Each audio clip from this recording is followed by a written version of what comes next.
দুর্গাপুর শহরের সিটি সেন্টারের সবথেকে প্রাচীন মার্কেট হলো সেন্ট্রাল মার্কেট। এই সেন্ট্রাল মার্কেটে রয়েছে 43টি দোকান। এই সেন্ট্রাল মার্কেটের এই 43টি দোকান প্রায় 50 বছর আগে তৈরি হয়েছিল।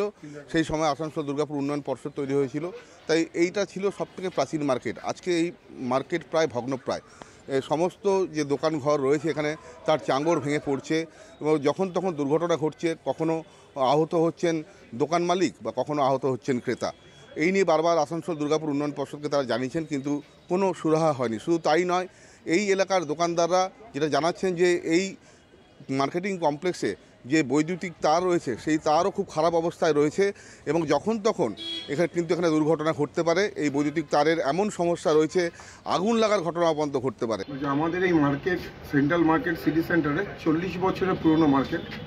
একসময় এই মার্কেটটা ছিল সিটি সেন্টার এবং তার সংলগ্ন এলাকার মধ্যে মেন মার্কেট।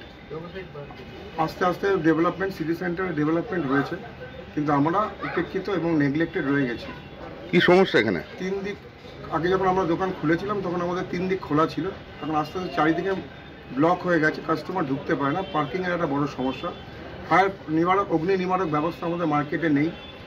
ইলেকট্রিক নেকেড হয়ে যেভাবে হয়ে আছে, তারপর যেভাবে বিপজ্জনক অবস্থায় ওয়ারিং কন্ডিশন আছে, যে কোনো মতো ইলেকট্রিক্যাল শর্ট সার্কিট হওয়ার একটা চরম সম্ভাবনা আছে। ড্রেনেজ সিস্টেমটাও খুব খারাপ, ইন্দুরে চারিদিকে মাটি তুলে দিয়েছে, যার ফলে এগুলো রিপেয়ার হয়নি, যার ফলে মাটির নিচেটা অনেকটাই ফোকরা। এখন কবে যে কখন ধসে পড়বে সেটা বলা খুব একদম আমরা দেখে নতুন করে করবো। একটা পরিকল্পনা আছে, বিপজ্জনক এটা মানছেন? হ্যাঁ, বিপজ্জনক মানছি না, অনেক বলেছি বিপজ্জনক। আমরা তো বলেওছি এটা অনেক দিনে বিল্ডিং হয়ে গেছে। এখন কত তাড়াতাড়ি এই সমাধান পান ব্যবসায়ীরা, সেটাই এখন দেখার। আমার শহর দুর্গাপুর থেকে সঞ্জীব সুই, কলকাতা টিভি।